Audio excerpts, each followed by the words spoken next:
Kabupaten Badung menargetkan 100% anak usia 9 bulan sampai 15 tahun mendapatkan imunisasi JE atau Japanese Encephalitis. Langkah ini pemirsa untuk mencegah penyakit radang otak yang disebabkan oleh nyamuk. Demikian dikatakan oleh Wakil Bupati Badung Ketut Suyasa saat monitoring kampanye imunisasi JE di SD 1 Buduk Mengui.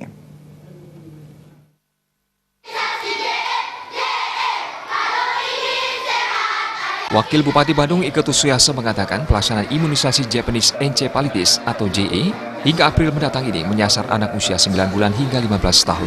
Di Badung total ada 148.644 anak yang akan diimunisasi. Imunisasi JE terbagi menjadi dua kategori. Pertama menyasar anak di lingkungan sekolah yang dilakukan pada bulan Maret. Sedangkan bulan April melaksanakan imunisasi di luar sekolah seperti posyandu, puskesmas, dan tempat lainnya. Ketut Suyasa menargetkan 100% anak-anak di Kabupaten Badung mendapatkan imunisasi JE sehingga generasi emas Badung bisa tercipta.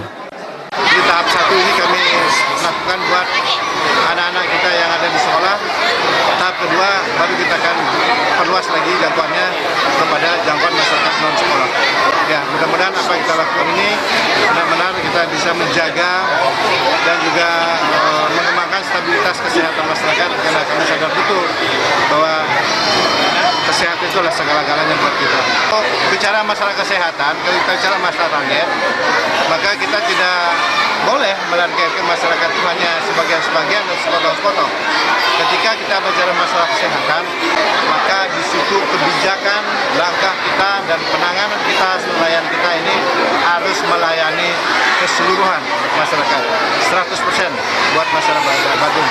Karena itu kami harus melakukan politik anggaran yang sebesar-besarnya, dan tentu kami juga taat asas untuk menyiapkan anggaran sektor kesehatan ini besarnya 10%. Jadi 10% ini tentu kalau peningkatan pendapatan daerah kita semakin meningkat, maka 10% secara kumulatif juga angkanya akan lebih besar jadinya. Mungkin cakupan jangkauan layanannya sedia saja yang kita tangani juga bisa luas. Dan mungkinlah kalau kita target kita sampai, pada kami harus seluruh masyarakat Badung bisa kita layani di sana. Kadis Kesehatan Kabupaten Badung Dr. Igede Putra Suteja mengatakan imunisasi JE merupakan program dari pemerintah pusat. Program ini bergulir sejak 1 Maret 2018. Imunisasi ini bertujuan untuk mencegah timbulnya penyakit radang otak disebabkan oleh virus Japanese Encephalitis atau JE. Pada hewan, virus ini biasanya menyerang babi dan burung liar. Penyakit ini disebut arbovirus karena penularannya dari hewan ke manusia melalui gigitan nyamuk, yaitu nyamuk culex, terutama culex Trita eniorhynchus. Menurut Putra Suteja, bila tergigit oleh nyamuk culex Trita eniorhynchus yang terinfeksi virus JE, gejalanya seperti demam mendadak, penurunan kesadaran, sakit kepala, kesulitan bicara termasuk bisa kejang pada anak. Joko Andika kembali.